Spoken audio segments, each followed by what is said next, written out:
corazón.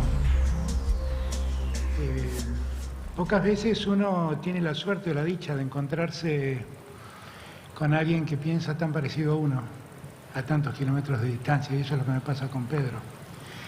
Que tenemos una mirada del mundo tan parecida y tenemos una vocación de cambiar el mundo en el mismo sentido, y padecemos el presente del mismo modo. Siempre me acuerdo que cuando la pandemia empezó y lo llamé en aquella ocasión a Pedro, Pedro me dijo una frase que repito una y otra vez, invocando tu autoría para que no haya derechos de autor en pugna, que decía: hoy estamos en presencia de un virus muy perverso que si te saca 1 metro de ventaja te cuesta mucho alcanzarlo.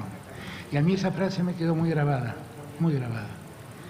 Y fue una enorme enseñanza que repetí una y otra vez en los micrófonos de Argentina, para que todos tomemos noción de lo que nos empezaba o el momento que empezábamos a enfrentar, que era el momento de la pandemia. Para ventaja nuestra, vimos muy de cerca lo que le pasó a Europa, vimos cómo cada país y cada gobierno europeo actuó, y eso nos sirvió a nosotros de ejemplo para poder enfrentar algo tan nocivo, tan perverso, repito, como la pandemia. Ahora bien, con Pedro siempre hemos hablado de la necesidad de pensar en el día después de la pandemia y en el mientras tanto cómo combatirla, cómo enfrentarla. A veces con medidas muy poco entendibles en manos o dispuestas de gobiernos progresistas, medidas que son restrictivas de la posibilidad de deambular por las calles, de disfrutar del espacio público, de disfrutar de los encuentros sociales, algo que para un gobierno progresista o peronista en mi caso no se condice con nuestra lógica, porque nosotros somos la expresión exactamente de lo contrario.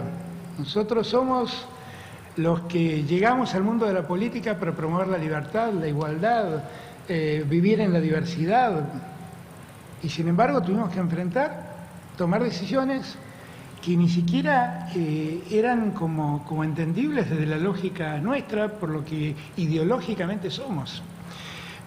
Pero lo hicimos, como bien dijo Pedro, pensando en nuestra gente, pensando en la salud de los nuestros, pensando en que lo primero que teníamos que preservar era la vida de los argentinos. Y cuando nos decían en aquel momento, bueno, igual esto va a pasar, no cierren, que la economía siga funcionando, que va a haber una suerte de inmunización de rebaño que va a sacrificar a mucha gente, pero después todo va a seguir normal, nosotros decíamos, no queremos que nadie se contagie, que nadie sea parte de ese rebaño ante lo desconocido que suponía la pandemia.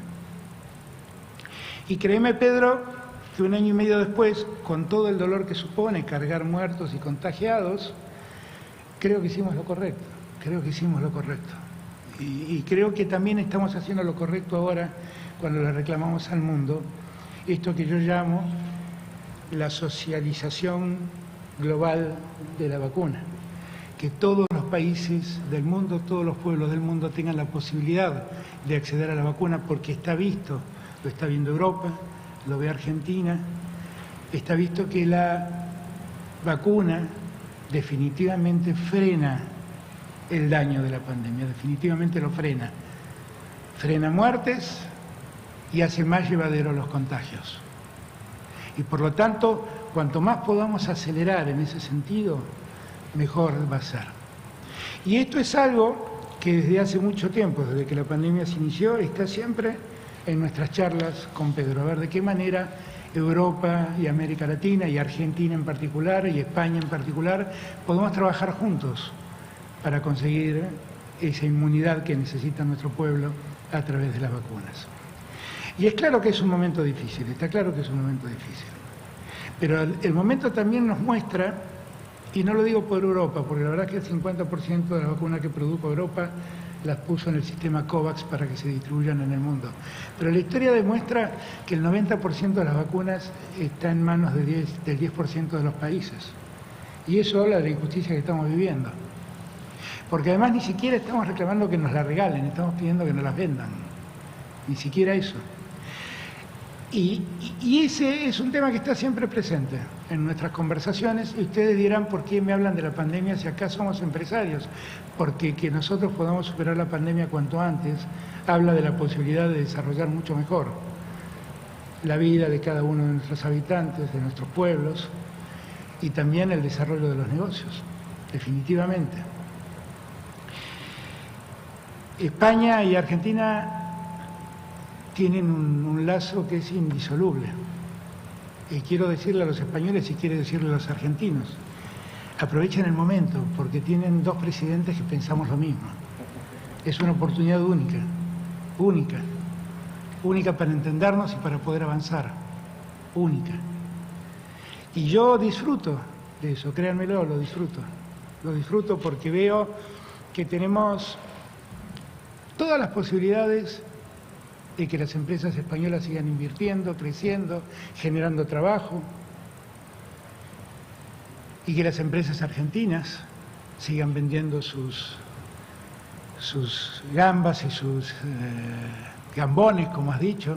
No quisiera creer que las paellas valencianas que como tienen gambones argentinos, porque me confundiría mucho, pero me alegra mucho que eso pase y me alegra mucho que Globant esté invirtiendo como lo está haciendo en España, y celebro mucho la presencia de Telefónica, la presencia de tantas empresas argentinas, de Indra. No se debe acordar el amigo de Indra, pero creo que uno de los primeros que firmó un contrato con Indra fui yo, con el Grupo Banco Provincia. Ustedes nos suministraron el sistema informático para la aseguradora de riesgo del trabajo. Así que yo celebro enormemente que estemos viviendo este día. Y quisiera que este día sea el comienzo de un tiempo donde hagamos aún más sólidos los vínculos entre Argentina y España, que son muy sólidos naturalmente. Como dijo Daniel, el Funes de Rioja de él explica todo y mi Fernández explica el resto, por si alguien no lo entendió. Por lo tanto, nosotros tenemos todas las condiciones dadas para que España y Argentina mancomunen esfuerzos y aprovechen oportunidades de ambos lados del Atlántico.